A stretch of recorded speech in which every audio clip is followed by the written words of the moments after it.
Hello बच्चों, कैसे हैं आप लोग? First class.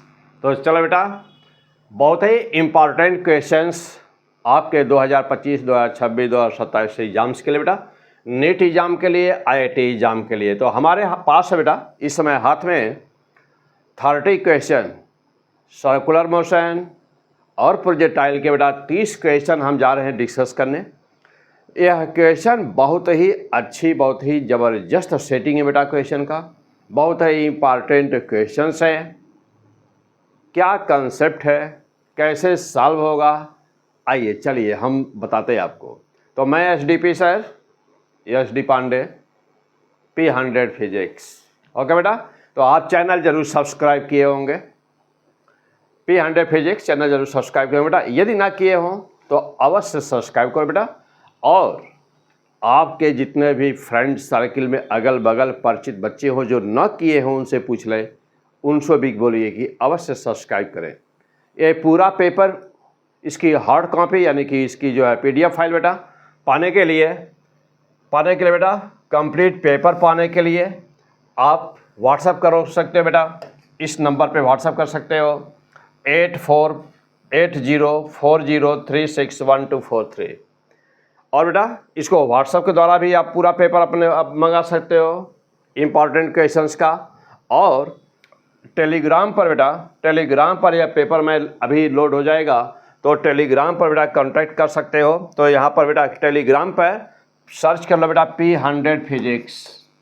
तो P100 फिजिक्स टेलीग्राम पर भी है बेटा, P100 फिजिक्स नाम से मैं हूँ। और वहाँ उस चैनल को बेटा, टेलीग्राम चैनल को भी अवश्य सब्सक्राइब कर दो। तो इस जो भी पेपर होगा, जो भी PDF फाइल होगी, अब सारा सब कुछ इस पर भी P100 टेलीग्राम पर भी उपलब्ध होगा। ओके बेटा, तो चलिए आइए शुरू करते हैं। टॉपिक क्या है हम लोगों का बेटा? तो टॉपिक है हम लोगों का सर्कुलर मोशन एंड प्रोजेक्टाइल। तो हम लोग देखने जा रहे हैं बेटा मोस्ट इम्पॉर्टेंट पार्ट बेटा, क्या देखने जा रहे हैं हम लोग? सर्कुलर मोशन एंड प्रोजेक्टाइल के 30 क्वेश्चंस। तो चलो बेटा लेते हैं हम लोग सर्कुलर मोशन,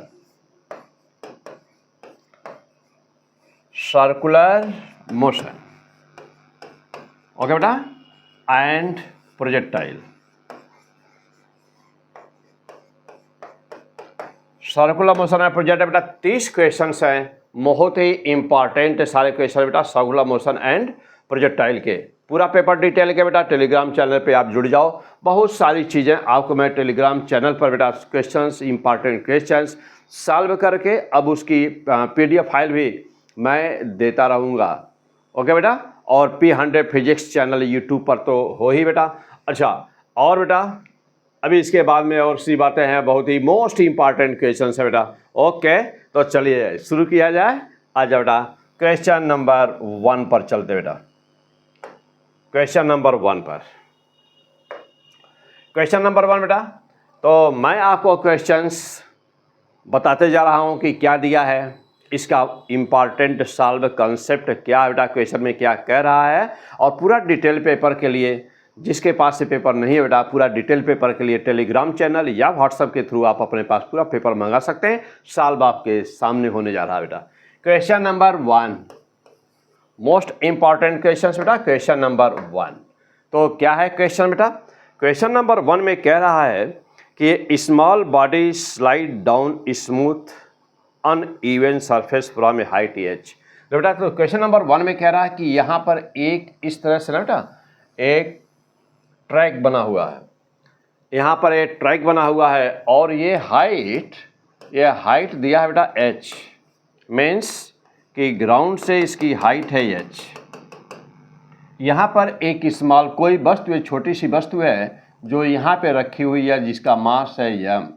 यह स्मूथ सरफेस है, यह स्मूथ सरफेस है बेटा, और यहाँ हम इसको छोड़ देते हैं तो यह इस ट्रैक को फॉलो करते हुए इस तरह से इस ट्रैक को फॉलो करता है, और ऐसे यह पूरा कंप्लीट एक सर्किल बनाता है।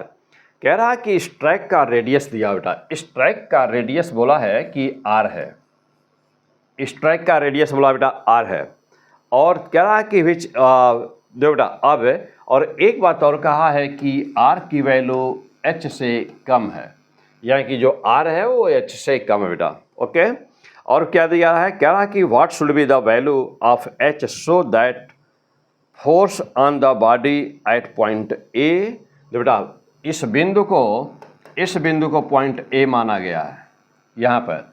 तो जब इस बिंदु को पॉइंट ए माना गया बेटा, तो यहाँ पर ये कहा जा रहा है ना, यहाँ पर यह कहा जा रहा है कि इस वस्तु यहाँ पर जो फोर्स लग रहा है इस वस्तु के ऊपर, मास मान लो बेटा कि इस वस्तु का मास m है, तो इस वस्तु का मास m है बेटा। तो कह रहा है कि यहाँ पर बेटा ये वस्तु है और ये वस्तु ऐसे अंदर इन साइड में है ना m, और यह सेंटर रेडियस है r। अब आपसे कह रहा है कि जब वस्तु यहाँ पर है पॉइंट ए पर, इसका नाम दिया बेटा, इस पॉइंट का नाम दिया है ए। अब क्वेश्चन में कह रहा बेटा कि जब यह वस्तु ए पर पहुँचेगी, इस वस्तु जब ए पर पहुँचेगी ना, तो कह रहा है कि वहाँ पर यदि फोर्स लगता है इसके वेट का 2 टाइम्स, यानी कि फोर्स ऑन द बॉडी, तो फोर्स जो बेटा क्वेश्चन में दिया है कि फोर्स ऑन द मास कितना दिया बेटा, √2 टाइम्स ऑफ द वेट, यानी कि इस वस्तु का जो वेट है बेटा, इस वस्तु का जो वेट है यहाँ पर इस बिंदु पर जब यह पहुँचता है, तो बेटा इस स्लाइड कर रहा है इसे, और जब इस बिंदु पर पहुँचता है ना, तो यहाँ पर जो नेट फोर्स है वह √2 टाइम्स ऑफ इसका वेट है। Now you have to find the value of H. तो आपसे पूछा बेटा कि एच की वैल्यू क्या है, तो दिस इज द क्वेश्चन, ये है बेटा क्वेश्चन। तो दिस इज द क्वेश्चन।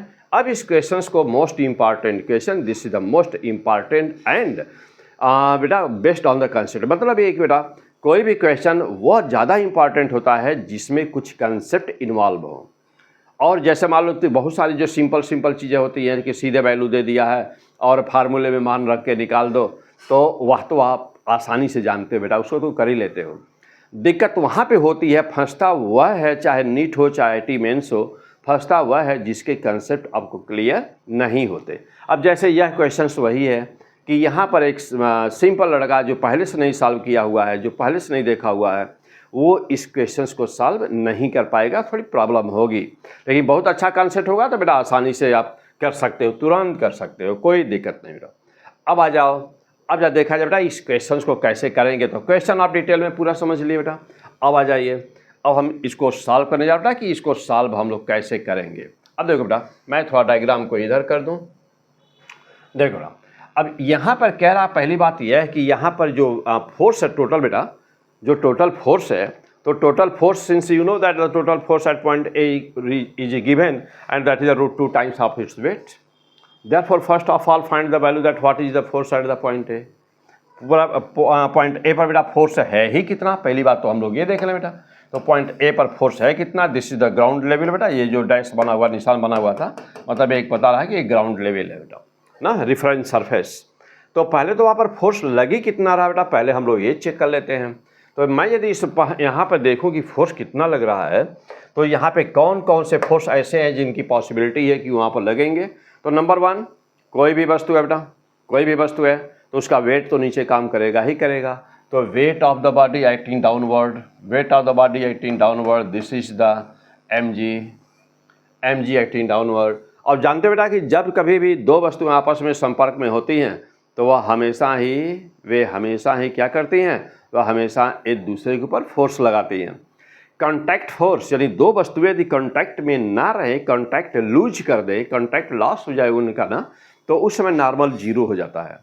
जैसे मान लीजिए कोई कार है, सड़क पे जा रही है, तो टार का जो वेट है वो तो रोड पे ऊपर काम कर रहा है mg, तो रोड उसके ऊपर नॉर्मल लगा रहा है रिएक्शन, तो that reaction will be always perpendicular to the surface of the contact of the tyre and the road.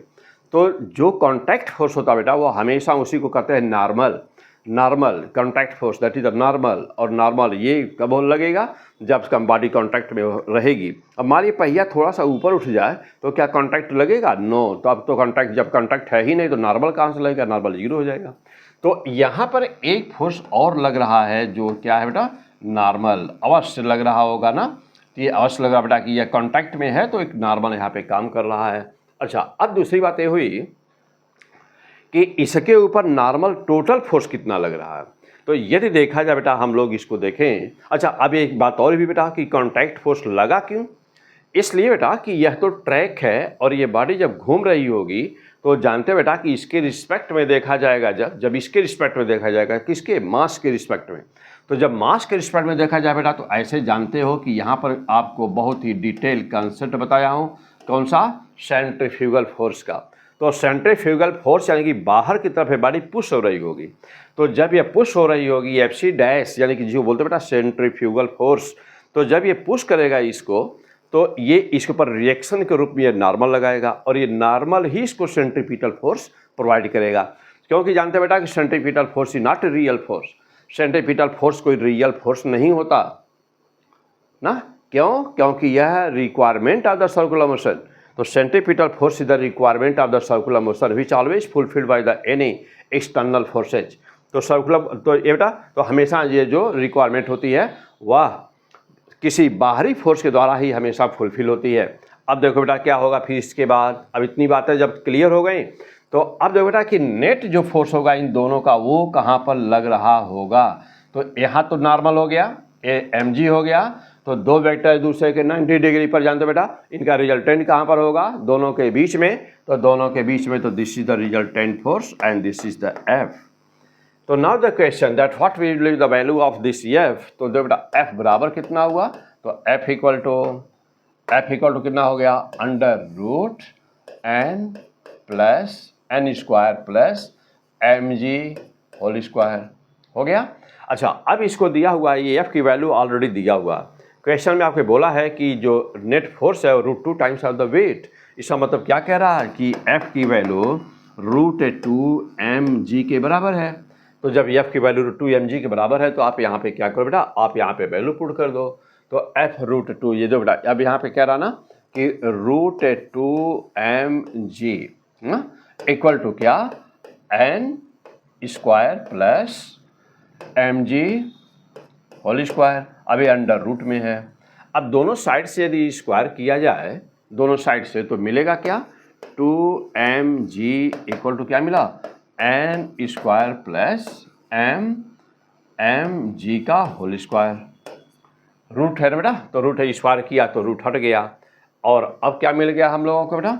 अब हम लोगों को मिल गया यहाँ पर, हाँ बेटा, अब यहाँ पर दोनों साइड में स्क्वायर किए हैं, तो यहाँ इधर से भी रूट हटा है और इधर से रूट हटा बेटा, तो mg का भी स्क्वायर हुआ ना, तो m स्क्वायर g स्क्वायर। अब यहाँ पे क्या मिला बेटा?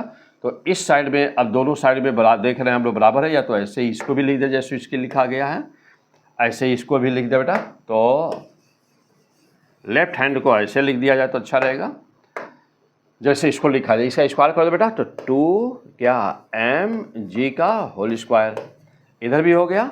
अब देखो बेटा, अब इसके बाद क्या होगा? तो n की वैल्यू कितनी आ गई? तो n स्क्वायर की वैल्यू कितनी आ रही बेटा? n स्क्वायर की वैल्यू आ रही है 2 mg का होल स्क्वायर माइनस mg का whole square. Okay, and therefore you will find n square equal to how much? You will find n square equal to how much? 2 mg square minus mg square बेटा, mg square. तो n square equal to mg यानी कि n बराबर कितना मिला? n equal to mg। तो n equal to mg मिला, यानी कि नॉर्मल फोर्स बराबर किसके आया बेटा? तो नॉर्मल फोर्स के, यदि मान ली इस क्वेश्चन में पूछा होता, ये भी हो सकता है इस क्वेश्चन में पूछ रहा है कि नॉर्मल फोर्स कैसे बताओगे या नॉर्मल फोर्स कितना होता है, तो ऐसे क्वेश्चन को आप कैसे सॉल्व करोगे? तो नॉर्मल की वैल्यू आ गई। अब इसके बाद क्या करना बेटा? अब इसके बाद जानते हो कि नॉर्मल ही सिंस, अब कहोगे बेटा कि since normal force providing FC, यानी कि जो नॉर्मल फोर्स है वही सेंट्रीपिटल फोर्स प्रोवाइड कर रहा है। और नॉर्मल फोर्स है कितना बेटा? तो नॉर्मल फोर्स है हम लोगों का n equal to mg, therefore mv square upon r equal to mg, that is the mg बेटा। और यहाँ पे क्या मिला हम लोगों को? m से m हट गया, तो पा गए हम लोग v स्क्वायर इक्वल टू क्या? v square equal to rg, v square equal to rg, या v इक्वल टू कितना मिला बेटा? तो v इक्वल टू मिला अंडर रूट rg।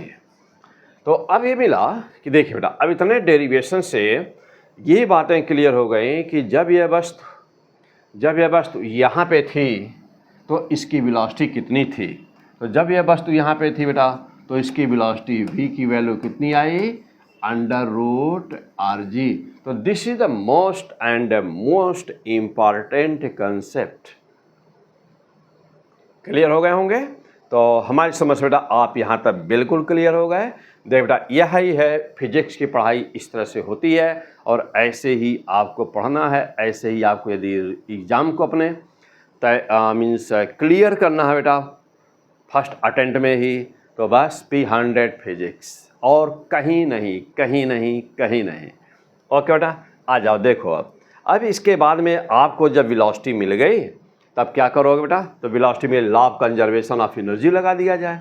अब चलिए देखो बेटा, अब आई डायग्राम में देखो बेटा, यहाँ पे जो टोटल एनर्जी है, यहाँ की टोटल एनर्जी बराबर यहाँ की total energy law of conservation से।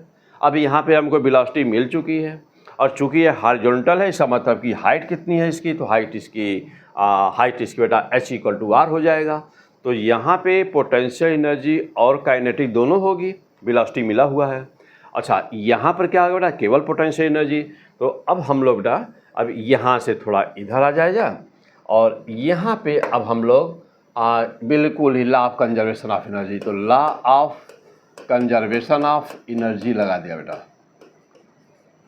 तो law of conservation of energy तो क्या कहता है बेटा, law of conservation of energy total initial यानी टोटल कुल एनर्जी बेटा, तो E initial equal to E final. तो इनिशियल में क्या था बेटा, इनिशियल में केवल पोटेंशियल था प्लस काइनेटिक 0 था। और फाइनल में क्या बेटा, फाइनल में पोटेंशियल भी है, यानी कि पोटेंशियल भी है और प्लस काइनेटिक भी है, दोनों एनर्जी है बेटा, दोनों एनर्जी है। तो पोटेंशियल का मान कितना था बेटा, पोटेंशियल की वैल्यू है mgh, ये पोटेंशियल की वैल्यू है बेटा। और काइनेटिक की वैल्यू तो 0 है ना, तो 0 है इक्वल टू यहाँ पर पोटेंशियल एनर्जी कितनी होगी बेटा, तो जब यह यहाँ पर होगा तो पोटेंशियल एनर्जी कितनी हो जाएगी, mgr हो जाएगी वहाँ पर। तो अब वहाँ पे हो गया वैल्यू कितनी हो जाएगी बेटा, तो अब आ जाएगा mgr प्लस काइनेटिक एनर्जी हो गया। अब जब बेटा इसके बाद और आगे क्या किया जाए, तो mgh equal to mgr plus kinetic energy half mv²। Now putting the value, तो mgh equal to mgr plus half m, और v² की वैल्यू मिला हुई है बेटा, v बराबर क्या मिला है हम लोग को, √rg। तो अब ये v² के स्थान पे क्या रख दिया जाए, √rg का होल स्क्वायर, यानी कि mgh equal to mgr plus कितना मिला बेटा, हाफ mrg। तो mg सभी में है ना, mg बेटा सभी में है। आया क्या, h equal to r plus r/2 means कि h इक्वल टू 3r/2। तो h इक्वल टू 3r/2। तो दिस इज द आंसर, या कि first option was the correct option. तो इसका आंसर था बेटा नंबर 1। तो आंसर 1 था h equal to 3r/2। Clear. तो ये था बेटा पूरा डिटेल कंसेप्ट। आपको अपने कंसेप्ट को ऐसे ही तैयार करना है। ओके चलो बेटा अगला क्वेश्चन पे चलते हैं हम लोग। नेक्स्ट क्वेश्चन पे चलते बेटा। अब नंबर 2 पे चलते हैं। तो नंबर 2 पे क्या कह रहा बेटा क्वेश्चन में, नंबर 2 पे कह रहा बेटा कि ये stone of the mass m ना, a stone of the mass m tied to a string L and rotated in a circle with other end. The speed of the stone is v. The string break thus. देखो बेटा कह रहा है कि कोई एक stone बेटा, तो जानते हो कि कहीं पर भी जैसे मान बेटा कि यह एक स्ट्रिंग है कोई,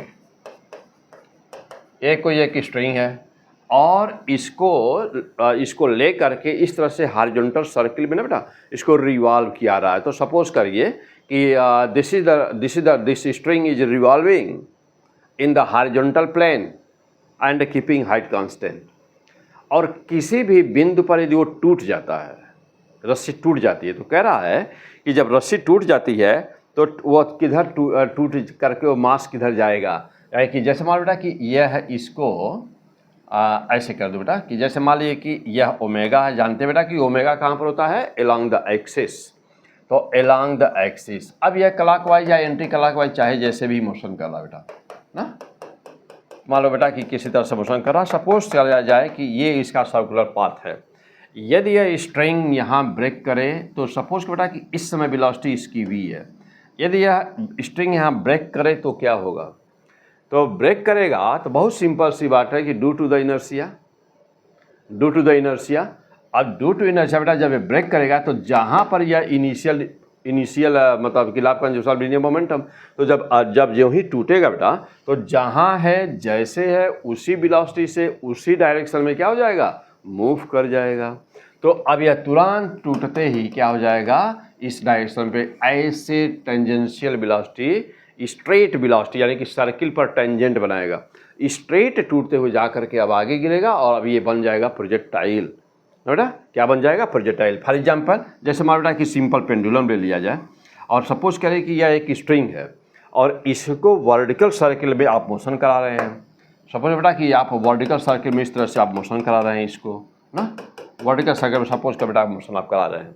अच्छा, और यह अचानक इस पोजीशन में टूट जाए तो अब यहाँ पे जो भी वेलोसिटी होगी, मान लीजिए वेलोसिटी यहाँ पर v है, तो जो भी वेलोसिटी होगी और यह ग्राउंड से जितनी भी हाइट पर होगा तो अब सीधे ही ज्यों ही टूटा, मान लीजिए वेलोसिटी v बेटा तो v आ गया।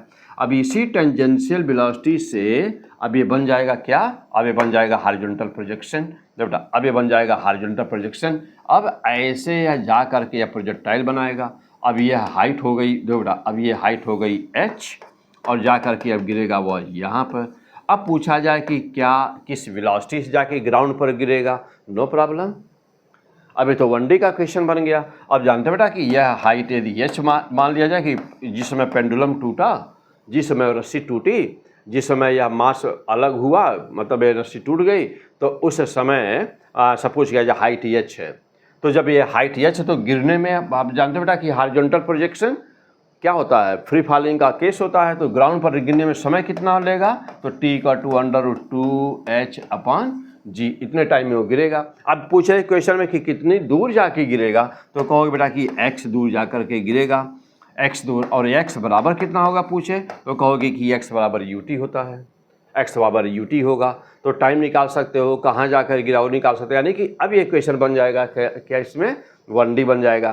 तो इसका सीधा सा आंसर हुआ इस क्वेश्चन का, जब भी कोई वस्तु यदि कोई स्ट्रिंग कोई वस्तु है, कोई पत्थर है, कोई स्टोन है और उसको हम यदि रस्सी में बांध करके घुमा रहे हो, चाहे वर्टिकल प्लेन में चाहे हॉरिजॉन्टल प्लेन में, और वह जहाँ टूटेगा जिस रूट में टूटेगा तो always just after the breaking always this mass will follow the tangential path. याद रखना बेटा, तो आंसर मानना था कि इस पे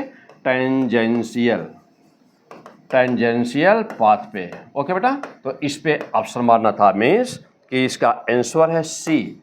तो आंसर इज सी आंसर बेटा, तो इस पे मारना था। ओके बेटा, क्लियर हो गए। चलिए अगला क्वेश्चन बेटा। अब नंबर थ्री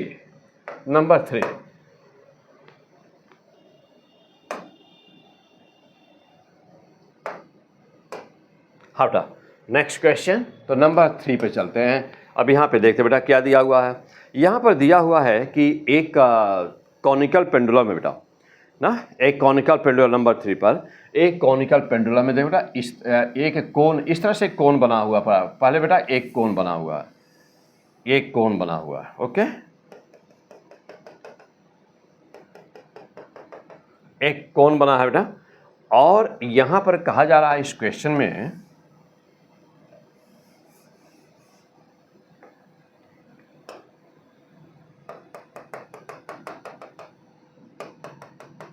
बेटा यह एक कोन है, कॉनिकल शेप का कोई वस्तु है। इस पर ना बेटा एक पेंडुलम रखा गया है,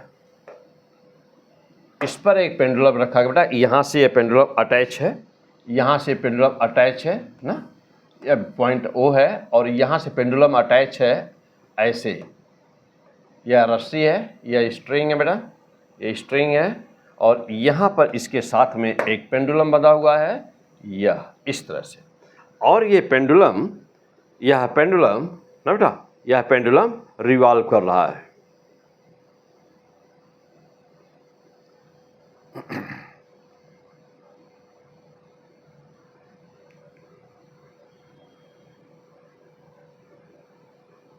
चलो बेटा, तो ये क्वेश्चन में बेटा इस क्वेश्चन में कॉनिकल शेप केवल बस दे रहा है क्वेश्चन बेटा। तो एक क्वेश्चन थोड़ा सा फिर से देखा जाए, ये अगला क्वेश्चन है बेटा, आ जाओ देखो।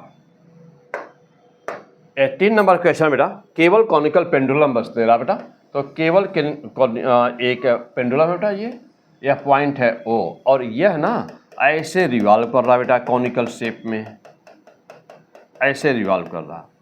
अब क्वेश्चन में क्या पूछ रहा बेटा, क्वेश्चन में ये पूछ रहा बेटा कि जो मास है ना यम, इस मास पर कितने फोर्स किधर लग रहे हैं। अब जैसे बेटा, अब ऑप्शन दिया हुआ है, एक ऑप्शन दिया हुआ है कि ऐसे, फिर ना एक ऑप्शन ऐसे दिया बेटा, और ऐसे दिया हुआ है, ऐसे बना हुआ है ना, तो क्या ये सही है। अब यदि मैं देखूं बेटा कि दूसरा ऑप्शन, तो दूसरा ऑप्शन बेटा ऐसे दिया हुआ है, एक ऑप्शन ऐसे दिया हुआ है, क्या ये सही है, क्या ये सही बेटा। अब यह ऑप्शन नंबर है A ना, ए ऑप्शन नंबर है C, और भी है ऑप्शन बेटा, और क्या दिया रहा है बेटा। अब B ऑप्शन क्या कह रहा है, B ऑप्शन में ना बेटा, B ऑप्शन में ऐसे कह रहा है,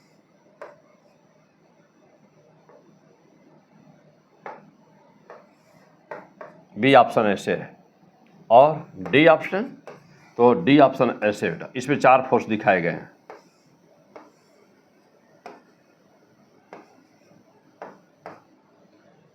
कह रहा है कि बेटा इस मास के ऊपर ध्यान देना कि what is the force acting with on the mass, यानी कि विथ रिस्पेक्ट टू मास, यानी कि मास के रिस्पेक्ट में कुल बॉडी पर सिस्टम पर कितने फोर्स लग रहे हैं। तो देखो बेटा, अब इस क्वेश्चन का कंसेप्ट क्या है, बहुत क्लियर जब होगा ना तभी आप इस क्वेश्चन को कर पाएंगे। है कुछ नहीं, मार देना, देख के निशान मार देना है, लेकिन किस पे मारोगे। अब देखो बेटा, पहले बात तो ये कि इसका कंसेप्ट क्या है। तो जानते बेटा कि जब भी कहीं पर कोई भी सिंपल पेंडुलम ले लिया जाए और उसको हॉरिजॉन्टल मोशन या वर्टिकल मोशन कराया जाए, तो सारे फोर्सेस देखने होते हैं कि क्या है। नंबर 1 एक फिक्स है, कौन सा, उसका वेट mg। नंबर 2 फिक्स है, रस्सी यदि है बेटा, स्ट्रिंग है, तो स्ट्रिंग में एक उसका स्ट्रिंग में बेटा उसका टेंशन, 2 फिक्स हैं। अब नंबर 3, तो नंबर 3 पर फिक्स है बेटा। इसके बाद में क्या कि जब कोई भी वस्तु यदि होगी तो उस पर यदि वो सर्कुलर मोशन कर रही है बेटा, तो यदि वो सर्कुलर मोशन कर रही है तो उस पर एक फोर्स फिक्स है बेटा। कौन सा फोर्स फिक्स है, तो एक फोर्स फिक्स है, सेंट्रीफ्यूगल फोर्स, वह फिक्स है। और अब तीसरा जो एक फोर्स और 3 तो हो गए, अब बात रही बेटा चौथे फोर्स की। तो चौथा फोर्स जानते हैं बेटा कि जो सेंट्रीपिटल फोर्स है that is not real force, वह रियल फोर्स नहीं होता है। यानी कि जो सेंट्रीफ्यूगल फोर्स है वह तो वस्तु पर हमेशा लग रहा होता है, लेकिन एक लाइन है बेटा, आप जानते होंगे, मैं आपको थ्योरी में बताया हूँ कि centrifugal force appears when centripetal force becomes vanish, यानी कि जब सेंट्रीपिटल फोर्स बेटा समाप्त होता है तो सेंट्रीफ्यूगल फोर्स काम करना शुरू करता है।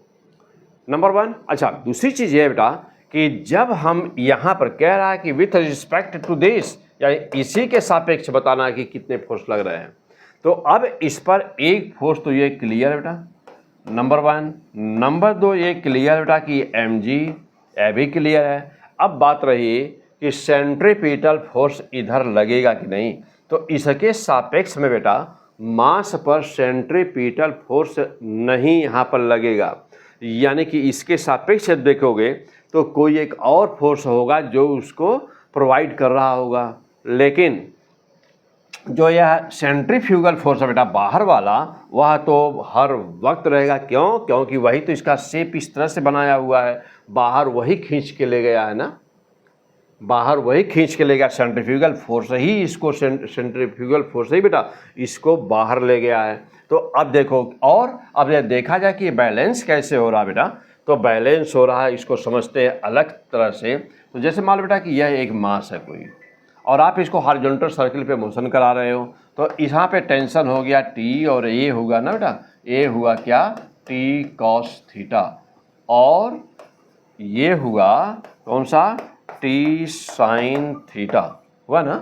तो यह टी, यानी कि एक फोर्स तो यह फिक्स है कि टी लगना है, दूसरा फोर्स फिक्स है बेटा कि यहाँ पर क्या लगना है, यहाँ पर वेट लगना है mg, और कौन, और एक फोर्स फिक्स है कि जो बाहर की तरफ ले जाएगा स्ट्रिंग को, ये इसको टी साइन थीटा, तो टी साइन थीटा को इसको सेंट्रीपिटल फोर्स प्रोवाइड करेगा ना बेटा। टी साइन थीटा का मतलब इसको सेंट्रीपिटल फोर्स नहीं बेटा, क्योंकि सेंट्रीपिटल फोर्स तो ये देगा, ध्यान देना बेटा।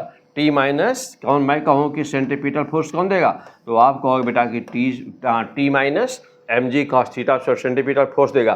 टी साइन थीटा क्या कर रहा बेटा, टी साइन थीटा इसको बैलेंस किए हुए हॉरिजॉन्टल पाथ पर, और ये कौन फोर्स लग रहा है बेटा, ये लग रहा है FC डैश। क्लियर बेटा। तो चूंकि जानते हो बेटा कि तीन फोर्स तो हमेशा फिक्स है, इसके सापेक्ष, इसके रिस्पेक्ट में देखोगे तो देश, यानी अब इसको कंपोनेंट वहाँ दिखाया गया बेटा, तो कौन कौन से फिक्स हैं, नंबर 1 देश, नंबर 2 देश, और नंबर 3 देश। यानी कि यदि देखा जाए बेटा तो द बेस्ट ऑप्शन ये तो बिल्कुल ही नहीं है, ये होने की थोड़ी संभावना थी लेकिन इसको नहीं दिखाना है बेटा अकॉर्डिंग टू क्वेश्चन। और ये बेटा तो यहाँ पर ये आउटवर्ड है, ये इनवर्ड है, तो यह भी नहीं है ना बेटा, और इसका मतलब ये हुआ कि this is the correct option, तो आंसर वाज सी। ओके बेटा, चलिए अगला question number 4, question number 4। Okay बेटा, चलिए क्वेश्चन नंबर 4।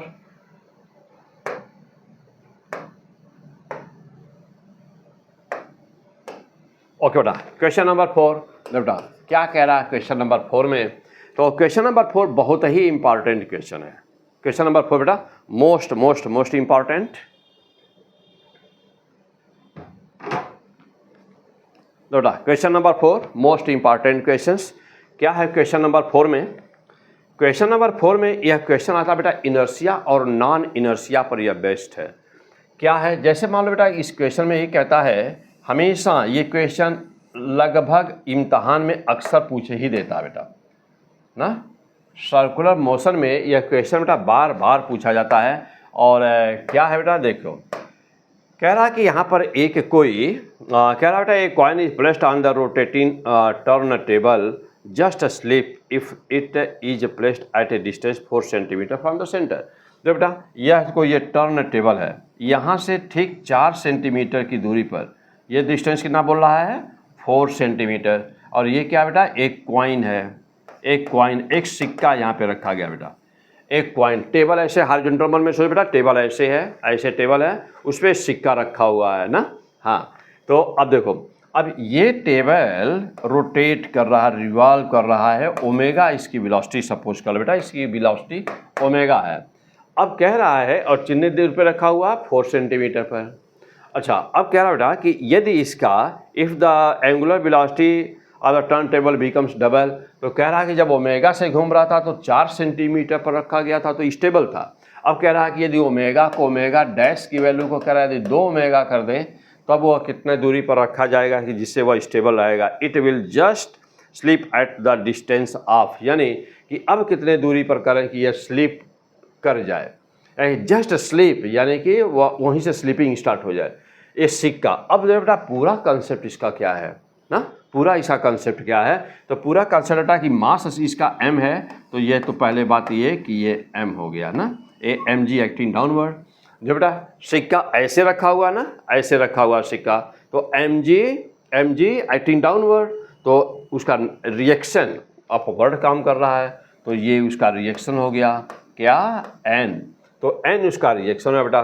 तो क्योंकि एवरी रिएक्शन है सेम एंड अपोजिट रिएक्शन, और चूंकि सरफेस बेटा ये है जहाँ सिक्का रखा हुआ है, तो सरफेस तो टेबल है ना, या टेबल हॉरिजॉन्टल है, ऐसे है टेबल, तो इस टेबल पे रखा हुआ तो mg नीचे लग रहा है, n ऊपर लग रहा है।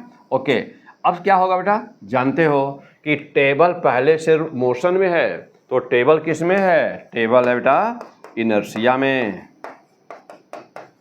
इनर्शिया में यानी कि कौन सी वस्तु को हम कहते हैं कि वस्तु इनर्शिया में है, जो वस्तु पृथ्वी के संपर्क में होती है, जिसको कोई डीजल इंजन पेट्रोल या कहीं से एनर्जी प्राप्त हो रही होती है, जो पहले से मोशन में होती है, वही है इनर्शिया में। और जो यदि कोई भी वस्तु है और वह इनर्शिया में है, और यदि उसके पास एक्सीलरेशन है, यानी कि यह वस्तु कैसी है, एक्सीलरेटेड है बेटा, एक्सीलरेटेड बॉडी। अब कैसे पता चला कि यह एक्सीलरेटेड है, कि जिस बिंदु पर रखा है कॉइन, तो यह बेटा एक क्या बना रहा है, कॉइन, यह एक सर्किल बना रहा है, जानते बेटा ना, बना रहा है ना। तो टेबल जब घूम रहा है तो यह जो कॉइन है वह कॉइन ऐसे घूम रहा है ना, एक सर्कल का फॉर्मेशन कर रहा है ना। अच्छा, और सर्कुलर मोशन हमेशा कैसा होता है, सर्कुलर मोशन हमेशा ही एक्सीलरेटेड होता है, चाहे वह यूनिफॉर्म रहे या चाहे वह नॉन यूनिफॉर्म रहे, क्योंकि आप जानते बेटा कि एक्सीलरेटेड वेट हो रहा है, तो सर्कुलर मोशन, तो सर्कुलर मोशन। तो आपको मैं P100 फिजिक्स बेटा थ्योरी बड़ी ज़बरदस्त है, सब कुछ दिया हूँ ऑलरेडी पहले से। आप यदि नहीं पढ़े हो तो थ्योरी जब पहले ज़रूर पढ़िएगा। न्यूमेरिकल सॉल्व करना बेटा बहुत ही आसान है, आपको नीट या IIT में सिलेक्शन लेना बेटा बहुत ही आसान है, बहुत ही आसान है, बहुत ही आसान है बेटा। ओके, चल बेटा, तो अब यहाँ पर अभी आप देख रहे हो बेटा कि यह तो अभी P100 फिजिक्स पे, तो आप चाहे गोरखपुर में से, मैं इस समय प्रेजेंट टाइम में जो वीडियो बना बेटा वो गोरखपुर से बन रहा है, तो मैं गोरखपुर में यहाँ पे दाऊदपुर एक जगह बेटा, दाऊदपुर चौराहा, तो मैं गोरखपुर में दाऊदपुर चौराहे से जो काली मंदिर रोड जाती है बेटा, यानी दाऊदपुर चौराहे से जो काली मंदिर, दाऊदपुर की काली मंदिर रोड जाती है, उस रोड पर बीच में एक पुलिया पड़ता है बेटा, उसी के बगल में मैं यहाँ पे रहता हूँ। तो मैं यहाँ पर यह स्टूडियो है, तो यहीं पर ये शूट हो रहा है बेटा। इसी स्टूडियो में हम लोग जा रहे हैं शुरू करने SDP सर क्लासेस। क्या, SDP सर क्लासेस, जहां हम अभी इंडिविजुअल फिजिक्स से शुरू करेंगे, और वह फाउंडेशन के बच्चों के लिए, class first year, class second year के लिए बच्चों के लिए, IIT के बच्चों के लिए और नीट के बच्चों के लिए, जहां पर डे 1.5 घंटे की क्लासेस प्लस उसके बाद में 10 मिनट 15 मिनट बेटा न्यूमेरिकल डाउट की क्लियरिंग। तो ये सारी, तो अच्छा, जब अच्छी तरह से पढ़ाई बच्चे को हो जाती है बेटा, तो उसके पास कोई डाउट रहता ही नहीं है ना। तो हम लोग ये शुरू कर रहे हैं बेटा। तो यदि आप गोरखपुर रहते हो, गोरखपुर के आसपास रहते हो, गोरखपुर में आकर के पढ़ सकते हैं बेटा, तो आप offline classes face to face ये सारी चीज़ें इसी बोर्ड पे मैं यहाँ पे दूंगा, आप वहाँ पे अवश्य आइए, अवश्य आइए, अवश्य आइए, जरूर पढ़िए ऑफलाइन क्लासेस। तो बेटा ऑफलाइन क्लासेज है तो थोड़ी सी फी वगैरह पे करनी होती है, लेकिन that will be very very very very less. Starting है बेटा, तो अभी तुरंत हमसे संपर्क करने की ज़रूरत है। नंबर आपके पास होगा बेटा, नहीं तो फिर इस डिस्क्रिप्शन में, इस वीडियो में आप देखेंगे तो हर जगह नंबर मिल जाएगा बेटा। P100 फिजिक्स इस नाम से टेलीग्राम चैनल है बेटा, तो आप वहाँ पे जरूर सब्सक्राइब करेगा टेलीग्राम चैनल भी, और वहाँ पे हमसे संपर्क करेगा। तो PDF वगैरह पेपर बेटा बहुत इंपॉर्टेंट क्वेश्चन, पूरी फिजिक्स की जिम्मेदारी हमारी है, चाहे आपका IIT है चाहे आपका नीट बेटा, पूरी फिजिक्स की जिम्मेदारी हमारी है। ओके बेटा, तो यहाँ पर अच्छा, जो बाहर बच्चे हैं जो गोरखपुर सिटी में आकर नहीं पढ़ सकते बेटा, तो जो गोरखपुर सिटी में प्रेजेंट टाइम में मैं गोरखपुर हूँ, और आज है डेट बेटा 28 जुलाई 2024, यानी कि 28 जुलाई 2024 की बात हो रही है बेटा। तो आप अब नंबर, टेलीग्राम, व्हाट्सअप बेटा किसी पर भी हमसे संपर्क करके पूछ सकते हैं बेटा कि इस समय मैं कहाँ पे हूँ और कहाँ पर मैं आपको पढ़ा रहा हूँ, तो आप वहाँ पे आ सकते हो बहुत ही आसानी से बेटा। पूरे फिजिक्स में कमांड करना ये हमारी जिम्मेदारी है कि एग्जाम तक हम आपको पहुँचाएंगे उस लेवल पर कि जिसके आगे फिजिक्स नहीं होती है, और आपका उद्देश्य टॉप करना, तो अरे गहरे टीचर से पढ़ करके कभी भी कंपटीशन को क्वालिफाई नहीं किया जा सकता है, समझ रहे बेटा। तो उसके लिए आपको चाहिए एक बहुत ही अच्छा, बहुत ही धुरंधर किसी एक्सपर्ट की, कि जो आपको ऐसा पढ़ा दे, ऐसा कंसेप्ट क्लियर कर दे, ऐसे न्यूमेरिकल्स को सॉल्व कर दे जिससे आपका सिलेक्शन हो जाए। क्लियर बेटा। तो मैं बता रहा बेटा कि दाऊदपुर चौराहा है, तो दाऊदपुर चौराहा और पुलिया के बीच में ना बेटा जो काली मंदिर रोड जाती है, यानी काली मंदिर की तरफ से जाओगे तो काली मंदिर से दाऊदपुर चौराहे पर जाते समय लेफ्ट हैंड पड़ेगा, और दाऊदपुर से यदि काली मंदिर की तरफ चलो बेटा तो जाते समय राइट हैंड पड़ेगा। दाऊदपुर चौराहा और नहर रोड बोलते हैं उसको, नहर रोड पुलिया के बीच में। ओके बेटा, तो यहाँ ऑफलाइन क्लासेस अभी जस्ट मैं शुरू कर रहा हूँ, और जस्ट अभी शुरू कर रहा हूँ ऑफलाइन क्लासेस द बेस्ट। और उसके बाद यूट्यूब चैनल बेटा जब बाहर आप है तो बाहर है, कहीं बाहर है रिमोट एरियाज में जहाँ यहाँ नहीं आके पढ़ सकते डायरेक्ट, तो आपके लिए पी चैनल उपलब्ध बेटा पर्याप्त है, और इसे पढ़ करके रेगुलर वे में पढ़ेंगे तो आप निश्चित क्वालिफाई करेंगे। तो फिलहाल ओके बेटा, तो सर्कुलर मोशन, तो मैं यहाँ बताया बेटा कि सर्कुलर मोशन में आप देखे होंगे कि सर्कुलर मोशन में ज़बरदस्त थ्योरी यूट्यूब पर दी हुई है बेटा, पढ़ा चुका हूँ ऑलरेडी आपको, तो आप वहाँ से बेटा थ्योरी अपनी क्लियर कर लेंगे। तो सर्कुलर मोशन बेटा तो जानते हो कि चाहे यह यूनिफॉर्म हो या चाहे वह नॉन यूनिफॉर्म हो, चाहे वह यूनिफॉर्म हो बेटा, ध्यान दीजिएगा कि चाहे वह यूनिफॉर्म हो या चाहे वह नॉन यूनिफॉर्म हो ना बेटा, तो चाहे वह यूनिफॉर्म हो चाहे वह नॉन यूनिफॉर्म हो, यदि वह यूनिफॉर्म रहा तब भी यह एक्सीलरेटेड मोशन है बेटा, तब भी इसको क्या कहोगे, तब भी कहोगे बेटा कि यह एक्सीलरेटेड मोशन है। और यदि नॉन यूनिफॉर्म बेटा तब भी कहोगे कि यह एक्सीलरेटेड मोशन है बेटा, तभी कहोगे कि यह एक्सीलरेटेड मोशन। अब दोनों में डिफरेंसेस क्या बेटा, तो दोनों में डिफरेंसेस क्या बेटा, मैं इसको क्लियर थोड़ा सा कर दूं। देखो बेटा, जब वह यूनिफॉर्म सर्कुलर मोशन होता है, यानी कि एक भी एक्सीलरेशन यदि प्रेजेंट है, एक भी एक्सीलरेशन यदि प्रेजेंट है, तो वह मोशन क्या होगा बेटा, तो वह मोशन होगा एक्सीलरेटेड। यानी कि इसमें कौन सा जानते बेटा कि सर्कुलर मोशन में 3 एक्सीलरेशन होते हैं, कौन कौन, तो एक होता है बेटा नंबर 1, तो नंबर 1 को जानते बेटा कहते हो एसी, यानी कि जो केवल डायरेक्शन के चेंज से आता है ना, तो सर्कुलर मोशन में जानते बेटा कि हर बिंदु पर हर पॉइंट पर डायरेक्शन चेंज होता है। और जब न्यूमेरिकल वैल्यू भले ही कांस्टेंट रहे, तो यूनिफॉर्म सर्कुलर मोशन में तो न्यूमेरिकल वैल्यू कांस्टेंट रहती है, डायरेक्शन हर बिंदु पर चेंज होता है। जब डायरेक्शन चेंज होता है तो डायरेक्शन के चेंज के कारण क्या कहोगे कि न्यूमेरिकल वैल्यू कांस्टेंट है, डायरेक्शन चेंज हो रहा है तो वेलोसिटी चेंज हो गई ना। और जब वेलोसिटी चेंज होती है तो rate of change of the velocity is called acceleration. And since in the velocity numerical value is constant and only direction is going to change, and therefore that is known as, such type of the acceleration is known as centripetal acceleration. तो AC बराबर v²/r या AC बराबर क्या बेटा, ω²r। तो यह एक acceleration present है ना। अच्छा, अब हम बात कर लेते हैं बेटा थोड़ा सा नॉन एक्सेलरेशन, इसमें नॉन यूनिफॉर्म रहता तो क्या होता। तो अब देखो बेटा एक बात और कि यहाँ पर मैं देखूँ तो अब जो नंबर 1 एक्सेलरेशन था ये तो प्रेजेंट है। नंबर 2 की बात करो बेटा AT, जिसको बोलते हैं टेंजेंशियल एक्सेलरेशन, तो यूनिफॉर्म में इसकी वैल्यू कितनी होती है बेटा, 0 होती है। और अब बात रही अल्फा की बेटा, तो अल्फा भी क्या है, अल्फा भी 0। अब AT बराबर क्या होता है बेटा, तो आप जानते हैं कि AT बराबर होता है, AT बराबर क्या होता है, AT यानी टेंजेंशियल एक्सेलरेशन क्या, dv/dt। अब ये क्या बदलता है, ये कौन वाला भी है बेटा, तो ये न्यूमेरिकल वैल्यू जब बदलना है बेटा, वेलोसिटी नहीं। यदि मान लीजिए वेक्टर लगा करके लिख दिया तो क्या करोगे, तो AT बराबर, ध्यान देना बेटा, तो AT बराबर d, हाँ v लगाओगे बेटा, इस तरह से करोगे तब, बात समझे बेटा। और यहाँ पर देखो बेटा क्या करोगे, अब अल्फा की बात रहा बेटा, अल्फा बराबर क्या होता है, तो अल्फा बराबर dω/dt होता है ना। तो यूनिफॉर्म सर्कुलर मोशन में यह भी 0 और ये भी 0, लेकिन यदि यह नॉन यूनिफॉर्म सर्कुलर मोशन है तो क्या होगा, यदि नॉन यूनिफॉर्म सर्कुलर मोशन तो तीनों रहेंगे। नंबर 1 AC तो रहेगा ही रहेगा। अब AC दोनों में चेंज हो रहा होगा, वेलोसिटी की न्यूमेरिकल वैल्यू में भी और दिशा में तो होता ही है। तो यानी AC भी रहेगा बेटा, प्रेजेंट रहेगा, यानी कि v²/r भी, और इसकी न्यूमेरिकल वैल्यू भी कांस्टेंट नहीं रहेगी, दिशा भी कांस्टेंट नहीं रहेगा। कभी भी एक्सेलरेशन की दिशा कांस्टेंट नहीं होती, सर्कुलर मोशन में कभी भी फोर्स की दिशा कांस्टेंट नहीं होती। तो AC भी रहेगा, और नंबर 2 और क्या रहेगा बेटा, AT भी रहेगा। AT बराबर क्या होता है, AT बराबर क्या बेटा, तो dv/dt होगा बेटा ना, dv/dt। और नंबर 3 पर क्या होगा, तो नंबर 3 पे अल्फा = dω/dt। तो नॉन यूनिफॉर्म में कितने एक्सेलरेशन हो गए, तीनों रहेंगे। यूनिफॉर्म में कितने हुए बेटा, केवल एक रहेगा। क्लियर। तो ये है पॉइंट बेटा कि सर्कुलर मोशन, एक्सीलरेटेड मोशन हम क्यों कहते हैं।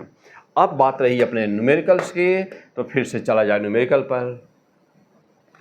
अब देखो बेटा, यह एक टर्न टेबल है, टर्न टेबल है बेटा। ये पहले से ही देखो बेटा, ये क्या हो रहा है, ये पहले से ही रिवॉल्व कर रहा है ना, ये पहले से ही घूम रहा है, रोटेट कर रहा है। ओके बेटा, ये पहले से, और कह रहा है कि इसकी एंगुलर वेलोसिटी कितनी है, ओमेगा। अब जा देखो बेटा, अब क्या कह रहा है क्वेश्चन में, कह रहा है कि 4 सेंटीमीटर पर है। तो पूरा होल कंसेप्ट इसका क्या है, अब मैं पहले आपको थोड़ा सा अलग डायग्राम से समझाता हूँ बेटा। जैसे मान लो बेटा कि यह है आपका कॉइन, और यहाँ पर नीचे फोर्स कौन सा काम कर रहा है बेटा, mg। नॉर्मल किधर काम कर रहा है, ये सरफेस ऑफ कॉन्टैक्ट बेटा ये है। तो जब यह इनर्शिया में है, तो जानते बेटा कि जब कोई वस्तु इनर्शिया में होती है, क्या कि जब कोई वस्तु इनर्शिया में होती है और यदि उसके पास एक्सीलरेशन है, तो अब यहाँ है कि नहीं, इनर्शिया में है, एक्सीलरेशन भी है क्योंकि सर्कुलर मोशन हो रहा था, एक्सीलरेशन ऑटोमेटिक है। एक्सीलरेशन या तो 1 होगा, नहीं तो 3, तो चाहे 1 रहे चाहे 3, है कि नहीं। तो यहाँ एक्सीलरेशन भी है, तो वस्तु इनर्शिया में है और उसके ऊपर यह एक्सीलरेशन में भी है। तो ला कहता बेटा कि जब भी कभी भी कोई भी वस्तु इनर्शिया में हो और यदि उसके पास एक्सीलरेशन भी हो, तो उसके अंदर, उसके ऊपर या उसके कांटेक्ट में, चाहे जहां यदि कोई दूसरी वस्तु रख दी जाए, तो जो दूसरी वाली वस्तु होती है वह नॉन इनर्शिया में आ जाती है। यानी कि यह जब टर्न टेबल बेटा इनर्शिया में है, तो जो दूसरी वस्तु रखी गई है, वह सिक्का कॉइन जो रखा गया है, वो नॉन इनर्शिया में आ गया। तो अब ये कॉइन किस में आ गया बेटा, अब ये कॉइन आ गया किसमें, नॉन इनर्शिया। अब ध्यान देना बेटा, तो जो वस्तु नॉन इनर्शिया में आ जाती है, इसके बाद क्या होता है, तो जो वस्तु नॉन इनर्शिया में आ जाती है ना, वह हमेशा वही एक्सीलरेशन अपोजिट डायरेक्शन में प्राप्त कर लेती है। When a body comes in the non inertia, it acquire same acceleration in the opposite direction. तो इस समय मैं कहूँ बेटा कि यह इसका एक्सीलरेशन क्या है, तो आप कहेंगे कि सर मान लिया जाए कि यदि इसकी डिस्टेंस r1 है, वेलोसिटी ओमेगा दिया ही है, तो यहाँ इस बिंदु पर टेबल का एक्सीलरेशन कितना होगा बेटा, तो टेबल के पास कौन सा एक्सीलरेशन है, यूनिफॉर्म सर्कुलर मोशन दिया हुआ, क्योंकि ओमेगा कांस्टेंट है अभी, तो ये इस पास एक ही एक्सीलरेशन होगा और वह होगा सेंट्रीपिटल। तो सेंट्रीपिटल एक्सीलरेशन कितना बेटा, AC, और AC बराबर क्या है, ओमेगा स्क्वायर r। AC बराबर omega square, you can write here, तो ओमेगा स्क्वायर r। अब यदि ओमेगा को पहले 2 केस है ना बेटा, कभी अभी कह रहा है कि ट्वाइस कर दे तो क्या होगा, तो मान लिया जाए कि यह है ओमेगा 1 और यह है r1। क्लियर। तो इतना इसके पास एक्सीलरेशन इस बिंदु पर है। तो जब टेबल के पास इतना एक्सीलरेशन इस बिंदु पर है, तो कॉइन कितना एक्सीलरेशन पा जाएगा, वही एक्सीलरेशन जो उसके पास उस बिंदु पर है। तो यही एक्सीलरेशन कॉइन पा गया किधर, इन द अपोजिट डायरेक्शन।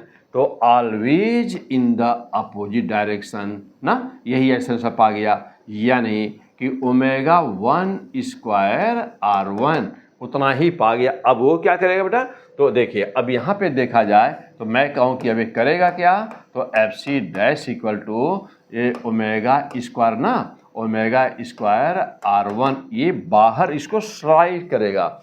यानी कि अब इस पे इसको कहते हैं बेटा सीडो एक्सीलरेशन, और जब मास से मल्टीप्लाई कर दिया तो अब ये बन गया फोर्स।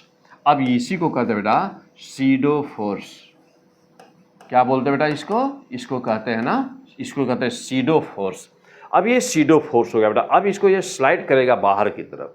तो जब इसको बाहर की तरफ स्लाइड करेगा और यदि फ्रिक्शन है, यदि मान लो बेटा कॉइन में, सिक्के में और यह टेबल के बीच में फ्रिक्शन नहीं है, तो फ्रिक्शन नहीं है तब तो ये तुरंत ही स्लाइड कर जाएगा, तब तो रुकने की चांस ही नहीं है। लेकिन यदि फ्रिक्शन है बेटा, तो फ्रिक्शन अब किधर काम करना शुरू कर देगा, फ्रिक्शन हमेशा सरफेस पर लगता है, यानी कि जो कॉन्टैक्ट सरफेस होता है ना, तो फ्रिक्शन हमेशा उसके पैरेलल होता है। और जो फोर्स होता है, जो फोर्स की टेंडेंसी जिधर होती है, जिस डायरेक्शन में बेटा फोर्स की टेंडेंसी होती है, यानी एक्सटर्नल फोर्स की टेंडेंसी, फ्रिक्शन हमेशा उसके अपोजिट होता है। यानी कि direction of the frictional force is always in the opposite direction to the applied force. तो either body be in motion और not in the motion. Okay, तो there should be tendency of the motion. तो then the direction of friction force will always in the direction of will be always opposite to the applied force. तो बेटा, तो अब यहाँ पर कौन सा हो गया, friction force F(r) and then what will happen. तो अब हुआ बेटा यह कि जो फ्रिक्शन फोर्स बेटा F(r) का मान कितना होता है, तो जानते बेटा F(r) का मान μ1 होता है। तो F(r) की वैल्यू कितनी हो गई बेटा, μmg। कैसे, क्योंकि ऊपर है n, नीचे है mg। ये दोनों वस्तु ना ऊपर जा रही है ना नीचे जा रही है, दोनों एक दूसरे को बैलेंस किया है बेटा, इसलिए n बराबर mg। तो n की वैल्यू किसके बराबर है बेटा, n बराबर है mg। अब इसके बाद क्या हुआ, अब यदि देखो बेटा ध्यान देना, अब यदि F(r) का मान नंबर 1 पॉसिबिलिटी क्या हो सकती है कि F(r) का मान ज़्यादा हो, F(r) की वैल्यू बेटा ये फ्रिक्शन ज़्यादा हो और वह कम हो m(ω²) r1। नंबर 1 पॉसिबिलिटी ये है। नंबर 2 पॉसिबिलिटी क्या बेटा, नंबर 2 पॉसिबिलिटी है कि F(r) की वैल्यू कम हो और ये ज़्यादा हो, ω1² r1। नंबर 3 पॉसिबिलिटी कितनी है, क्या है बेटा, नंबर 3 पॉसिबिलिटी है कि F(r) की वैल्यू m(ω²)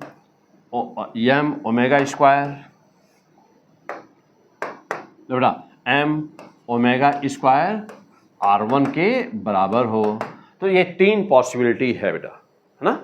अच्छा, अब होगा क्या, जब यह होगा फ्रिक्शन ज़्यादा होगा और यह कम होगा, तो वस्तु परमानेंट स्टेबल होगी, अवश्य ही स्टेबल होगा। यानी ऐसे सिचुएशन में कॉइन स्टेबल होगा, कॉइन स्टेबल होगा। जब ये होगा तो क्या बेटा, तो कॉइन स्लाइड कर जाएगा बेटा, क्योंकि सीडो फोर्स ज़्यादा है, तो सीडो फोर्स कॉइन को स्लाइड करा देगा। नहीं, वस्तु सीधा रेडियस के एलॉन्ग सेंटर से अवे, यानी कि बाहर की तरफ चली जाएगी, तो कॉइन स्लाइड्स। और नंबर 3 पर क्या है बेटा, तो यहाँ पर क्या होगा, तो इसी को बोलते हैं ना, जब ऐसा सिचुएशन होता है तो इसी को बोलते हैं लिमिटिंग पॉइंट, इसी को बोलते हैं बेटा लिमिटिंग पॉइंट। और यही वह कंडीशन होता है जब फ्रिक्शन कोएफिशिएंट म्यू की वैल्यू बेटा tan थीटा के बराबर होती है, यही वह पॉइंट होता है। ये सब डिटेल में पढ़ोगे बेटा, फ्रिक्शन में मैं पढ़ा चुका हूँ बेटा, फ्रिक्शन का भी वीडियो अपलोड करने वाला हूँ, तो आप वहाँ फ्रिक्शन बहुत अच्छी तरह से पढ़िएगा ये सब ना बेटा। तो यह इसको बोलते हैं बेटा लिमिटिंग पॉइंट, म्यू बराबर tan थीटा होता है बेटा, ये होता है लिमिटिंग पॉइंट।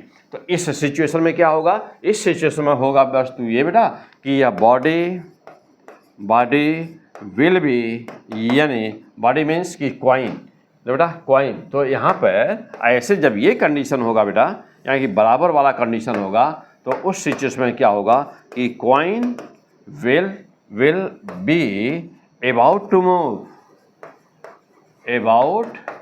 मूव, यानी कि वह मूव नहीं करेगा, लेकिन मूव करने के बिल्कुल लिमिट पर होगा। इसलिए ऐसे समय की जो फ्रिक्शन होता है उसको बोलते हैं लिमिटिंग फ्रिक्शन।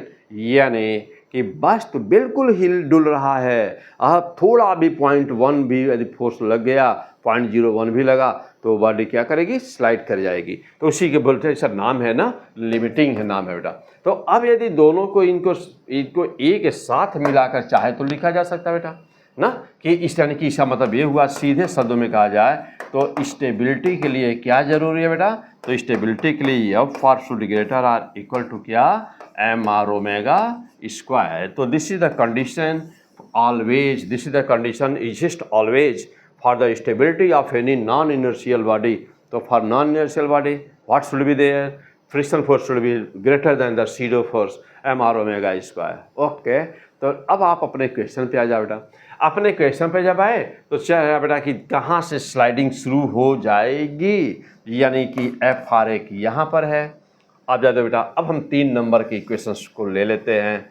अब क्या कह रहा है क्वेश्चन में बेटा, इस 3 नंबर में क्या कह रहा है, कह रहा है इसमें क्या कि या बराबर जब होता है तो वहाँ से स्लाइडिंग शुरू होती है। तो इसका मतलब ये बेटा कि पहले वाले सिचुएशन में क्या रहा, m ओमेगा 1 स्क्वायर r1 वस्तु वही है तो मास कांस्टेंट है। जब मास कांस्टेंट दूसरी अवस्था में बेटा फ्रिक्शन फोर्स में तो कोई चेंजिंग हुआ नहीं, क्योंकि फ्रिक्शन फोर्स वस्तु और जो मतलब जो दो वस्तुएं आपस में संपर्क में है ना, उनके नेचर पर डिपेंड करता है फ्रिक्शन फोर्स। तो एफ आर बराबर कितना हो गया, तो दूसरे कंडीशन में जब वेलोसिटी बढ़ा दोगे तो क्या होगा, तो वेलोसिटी बढ़ा दो बेटा तो m ओमेगा 2 स्क्वायर r2 हो गया। हो बेटा, अब बहुत ही सिंपल। अब जैसे आपके सामने बेटा दो इक्वेशन है, नंबर 1 और नंबर 2, ये दो इक्वेशन है, दोनों का लेफ्ट हैंड बराबर है तो राइट हैंड बराबर अवश्य होगा।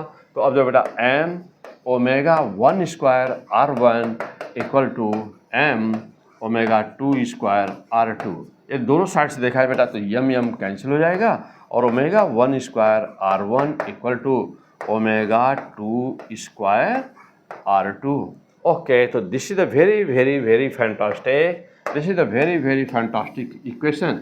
अब देखो बेटा, तैयारी का मतलब होता है कि एग्जाम में कम से कम लाइन लिखनी हो। ये पूरी थ्योरी में एक्सप्लेन करा था, क्या क्यों कैसे, ये पूरी थ्योरी में एक्सप्लेन करा था बेटा।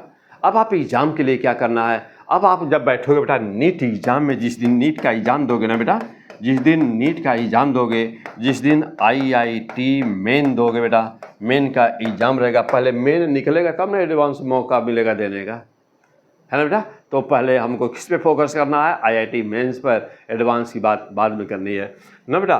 तो देखो तो एडवांस की बात यह है बेटा कि 2 क्वेश्चन 4 क्वेश्चन 5 क्वेश्चन पे सिलेक्शन हो जाते हैं।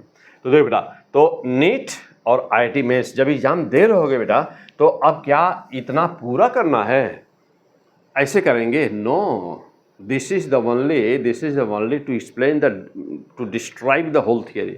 क्या पूरी थ्योरी है एग्जाम के लिए तैयारी का मतलब होता है बेटा कि जब पूरा क्वेश्चन समझ लिया, पूरा क्वेश्चन देख लिया, क्या क्यों कैसे। अब एग्जाम के लिए बेटा रेड पेन से कॉपी में जहाँ पर लिख रहे होंगे, तो जहाँ पर बेटा वहाँ पर रेड पेन से कॉपी में लिख दीजिए कि अंतिम लाइन केवल बस यूज करेंगे, कंसेप्ट आप पूरा जानते हैं, क्वेश्चन में कोई चेंजिंग हो रही है तो आप उसको, आप थ्योरी मालूम होगी तो बदल के क्वेश्चन को सॉल्व कर सकते बेटा।